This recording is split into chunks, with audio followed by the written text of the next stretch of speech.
Okay जी, welcome back to the channel. I hope so you people will be in very good health. तो आज हम करेंगे paraphrasing. KPK की जो बुक है फेडरल बोर्ड के लिए रिकमेंडेड है 10th क्लास की, उसकी हम करेंगे पैराफ्रेजिंग। जितनी भी उसके अंदर पोइट्री है, ड्रीम से लेकर अपॉर्चुनिटी है लास्ट उसकी, वहां तक हम सबकी आज करेंगे पैराफ्रेजिंग।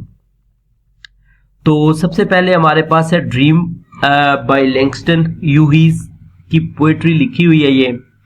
तो इसके अंदर पोइट्री को आपने रीड कर लेना है। आई होप सो अपने स्कूल या कॉलेजेस में आपने इसको पढ़ा भी होगा, ठीक है। तो मैं बाहर इसकी डिटेल में नहीं जा रहा। तो इनके स्टैंजा की जो पैराफ्रेजिंग है वो स्टैंजा 1 एंड स्टैंजा 2 की मैंने की हुई है। ये स्टैंजा 1 की है और ये स्टैंजा 2 की है। तो स्टैंजा 1 की जरा पैराफ्रेजिंग देखेंगे तो स्टैंजा 1 अंडरस्टैंड भी हो जाएगा। तो राइटर कहता है कि if we lose our dreams, तो आप इसके स्टार्ट में लिख सकते हैं in this stanza poet says that if we lose our dreams life becomes meaningless. It's like a bird that has lost its ability. एक ही लाइन है ये, बस नो सेटिंग में मसला है। ability to fly making it useless, we must hold on to our dreams to give our lives purpose and direction. ठीक हो गया। सेकंड स्टैंजा क्या कहता है? When we let go our dreams, life becomes empty and cold. It's like a barren field covered in snow, devoid of any beauty or life. ठीक हो गया, जिसके अंदर कोई भी जिंदगी नहीं होती, हर चीज निगलेक्ट हो जाती है। ठीक है।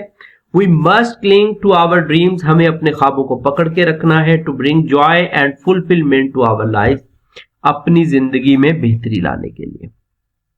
सेकेंड पोएट्री है आपकी इन स्पाइट ऑफ वार। तो in spite of war, in spite of death, इस पोएट्री को आपने रीड किया भी होगा, अगर नहीं किया तो कर लीजिएगा। ठीक है। तो इसकी मैं पैराफ्रेजिंग आपके साथ शेयर कर रहा हूं स्टैंजा वाइज। तो फर्स्ट स्टैंजा जो है इसका वो है even with war and death. अच्छा, मैंने इसके चार लाइन के स्टैंजा बनाया जिस जगह पर फुल स्टॉप आ रहा है। ठीक है। Even with war and death all the suffering that comes with it I feel a sense of joy. तो आप कहेंगे poet says that even with war and death. ठीक है। बल्कि ये पोइटस है, लेडी है जिन्होंने लिखा है। तो लाफ्टर इनसाइड मी, तो वो अपने अंदर एक लाफ्टर फील करती है। I have to express my gratitude and praise for life. तो अपनी जिंदगी के लिए शुक्रगुजार है कि जो जिंदगी उसको मिली है। स्टैंजा 2 कहता है despite the war and hated, नफरतों के बावजूद beautiful things like lilacs, tulips and flowers still bloom and bring joy. ठीक है। थर्ड स्टैंजा कहता है poet says that nature encourages me to be brave and rejoice. Rejoice तो खुशियां मनाना। Just being alive is a wonderful thing and it's amazing to see flowers blooming and thriving. Thrive होता है grow करना, आगे बढ़ना। ब्लूम होता है खिलना। स्टैंजा 4 है the ocean and clouds remind me that even in the tough times there is still beauty and goodness in the world. दुनिया में अच्छाई है टफ टाइम के दौरान भी। ठीक है। तो स्टैंजा 5 कहता है no matter what's happening my spirit remain strong and inspired by the beauty of nature like roses and poppies. Poppies के फ्लावर की टाइप होती है, ये सिंबल के तौर पर इस्तेमाल हुआ है। तो कहता है कि जो भी जिंदगी में होता है माय स्पिरिट रिमेन स्ट्रांग, मेरे अंदर का जज्बा जो है वो स्ट्रांग है। And inspired by the beauty of nature, और नेचर की ब्यूटी से इंस्पायर हुआ हूं मैं। नेचर में मैंने फूलों को देखा, मैंने गुलाब के फूलों को देखा, लिलैक्स के फूलों को देखा, पॉपीज के फ्लावर्स को देखा। तो सबको देखने के बाद मैं पुरुमीद हूं। Next stanza 6 even in difficult times there is still hope and beauty to be found. Life is precious and wonderful. तो जिंदगी जो है बड़ी प्रीशियस है, बहुत यूनिक चीज है एंड वंडरफुल और अमेजिंग है।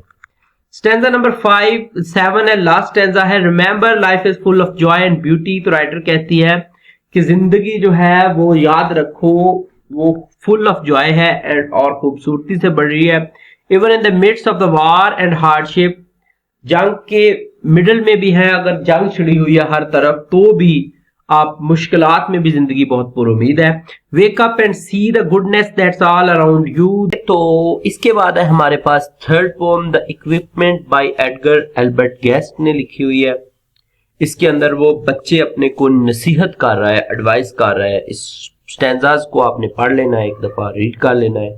अब इसके अंदर लिखा क्या हुआ है ये पैराफ्रेजिंग में हम डिस्कस कर लेते हैं। तो स्टैंजा वाइज इसको पैराफ्रेज किया है मैंने। सबसे पहले स्टैंजा में वो कहता है think for yourself young man. Young man वो अपने बच्चे को कह रहा है, माय सन कह सकते हैं आप, ठीक है। तो you have the same basic tools that the most successful people have had. तुम्हारे पास वो सारी बुनियादी चीजें हैं जो कि बड़े बड़े लोगों के पास है। 2 आर्म्स, 2 हाथ हैं, 2 hands, 2 legs, 2 eyes and a brain to think with. 2 हाथ हैं, 2 टांगे हैं, 2 कान हैं, हर चीज है, 2 आंखें हैं और एक दिमाग है सोचने के लिए, जैसे बड़े लोगों के पास था। They all started with these same things, so aim high and tell yourself I can do. तो तुम्हारा एम हाई होना चाहिए, उन्होंने भी इसी तरह स्टार्ट किया था तो तुम भी कर सकते हो। सेकंड स्टैंजा है look at those who are considered wise and great. उनकी तरफ देखो जो बड़े अजीम लोग थे। They eat from regular plates, use normal knives and forks and tie their shoes with ordinary laces just like everyone else, ठीक है। तो उनकी तरफ देखो जो तुम्हारी ही तरह इन्हीं कांटे और छुरियों से खाते थे, इसी तरह चम्मच इस्तेमाल करते थे, ठीक हो गया। तो ये सारे का सारा ऐसा ही है। People think they are brave and smart but remember you have the same starting point as they did. लेकिन स्टार्टिंग पॉइंट हम सबका सेम है। तो उसके बाद वो कहता है but remember you have the same starting point as they, sorry stanza 3 में वो कहता है you can succeed and become skilled at something. वो कहता है कि तुम कामयाब हो सकते हो।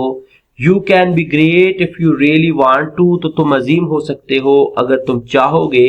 You have everything you need for any challenge you take on, तो हर चीज तुम कर सकते हो जो चैलेंज तुम अपने लिए एक्सेप्ट करोगे। You have the ability to use your body and mind, तो तुम्हारे पास काबिलियत है कि अपने बॉडी को इस्तेमाल कर सको।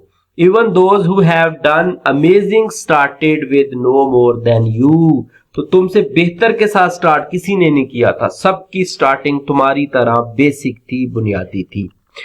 नेक्स्ट है स्टैंजा नंबर 4 है हमारे पास। The biggest problem you have to overcome is yourself and your own doubts. अपने बारे में अपने शक जो है उनको खत्म करना, that is the biggest goal of you. क्या आपने क्या करना है अपने बारे में, अपने डाउट्स क्लियर करने हैं। You are the one who has to choose what you want to do with your life. तुम ही हो जो चूज करोगे तुमने अपनी जिंदगी का क्या करना है। You have to decide what your goals are and how much you will learn to reach them. तो तुम्हारे मकासद क्या है लाइफ में और तुम किस तरह उन तक पहुंचोगे। God has given you the tools for life but he let you choose what you want to become. तो अल्लाह ने तुम्हें हर चीज अता कर दिया लेकिन उसने तुम्हारे सामने ऑप्शन रख दिया है कि what you have to choose, free will नहीं छीनी।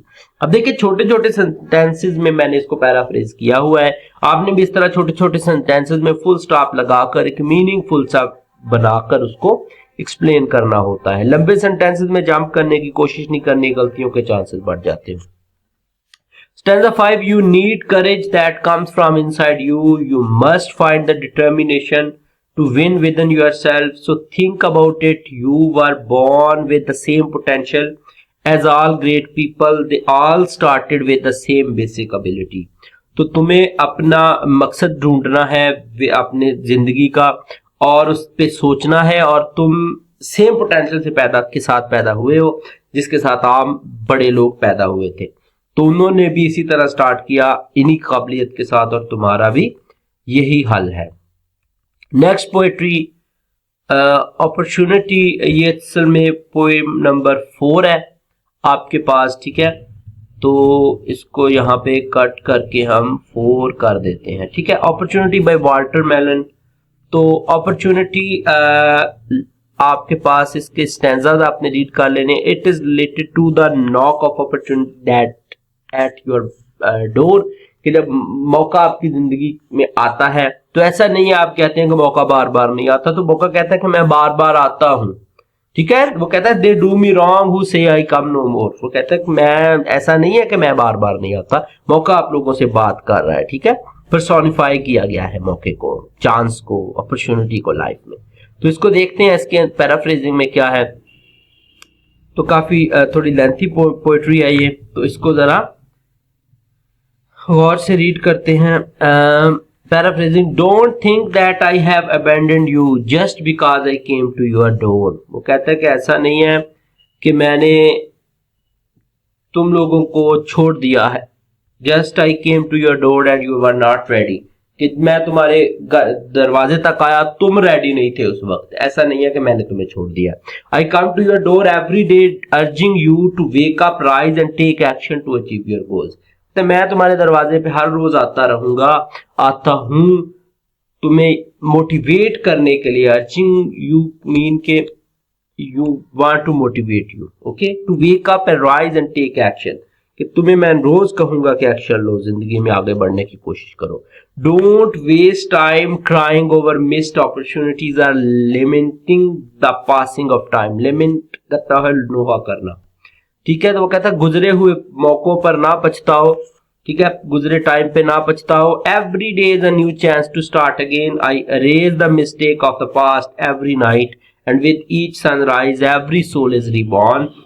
कहते मैं हर रोज आप लोगों के लिए क्या कर देता हूँ, जिंदगी को नया कर देता हूँ, नए सूरज के साथ पिछली सारी गलतियां मिटा देता हूँ, तो नया मौका होता है। एवरी सोल इज रिबॉर्न, तो दोबारा जैसे पैदा नहीं होता इंसान, ऐसे हो जाते हो तुम हर सुबह। Don't dwell on past joys that are lost for ever, उनको पकड़ के ना रखो जो पास्ट में हो चुका है उस चीजों को। Instead focus on the present and look forward to the future, present पे फोकस करो और फ्यूचर पे नजर रखो। आई डोंट जज you for past mistakes, okay, and I don't limit your potential for tomorrow, पर ना मैं तुम्हारी जो पोटेंशियल है उसको लिमिट किया हुआ है एक दिन स्पेसिफिक डे के, जब चाहो मेहनत स्टार्ट कर दो, नो प्रॉब्लम। नेक्स्ट फिफ्थ है, even if you have made mistake and feel like a giving up, और जब तुमने बहुत सी मिस्टेक कर ली और गिविंग अप के लिए तुम्हें लग रहा है कि तुम गिव अप कर दोगे लाइफ के इस पहलू में, डोंट लूज होप, इस सूरत में भी जिंदगी ना हारो, उम्मीद ना हारो। I offer my support to anyone who says, मैं हर किसी को ऑफर करता हूं, कैसे लोगों को, जो कहता है कि आई कैन, जो कहता है कि मैं कर सकता हूं, no matter how far you have fallen. तो कोई मसला नहीं है कि किस तरह तुम गिरे थे लाइफ में, किस तरह तुम्हारा सेटबैक हुआ था, you can always rise again and start a new, तो तुम हमेशा आगे बढ़ सकते हो और नई जिंदगी स्टार्ट कर सकते हो। फिफ्थ स्टैंजा कहता है, if you are struggling with feelings of regret और शेम, अगर तुम्हें कोई शर्मिंदगी है, पछतावा है, turn away from the past and look towards the future, past को छोड़ दो, फ्यूचर की तरफ नजर रखो। Every morning bringing a fresh start and every night guides you towards a brighter tomorrow, हर जो सुबह है, हर रात जो है तुम्हें गाइड करती है एक बेहतर चीज की तरफ। If you are feeling sad और गिल्टी, अगर तुम पछतावे में हो, गिल्ट फील कर रहे हो, don't get stuck in those feelings, तो ऐसे जो इमोशंस है इनमें ना फंसे रहो। You can always start again and your mistake can be forgiven, ठीक है, तो तुम दोबारा स्टार्ट कर सकते हो, तुम्हारी गलतियां भुला दी जाएंगी, इवन दो कि अल्लाह ताला आपकी गलतियां माफ कर देता है। Every day brings new chances to make things right and move closer to your goals, तो हर दिन जो है आपके लिए एक नया चांस है और आप अपने मकसद की तरफ बढ़ रहे हैं। ये थी आपके लिए पैराफ्रेजिंग, तो kindly subscribe the channel if you did not subscribe it, for that मैं इसी तरह के इंटरेस्टिंग वीडियो आप लोगों के लिए लेकर आ सकूं। अभी आपके पेपर होने वाले हैं, तो उससे रिलेटेड भी हम कोर्स वगैरह जो है वो प्लान कर रहे हैं। तो अपना रखिएगा बहुत सा ख्याल, तो चैनल को सब्सक्राइब कीजिए।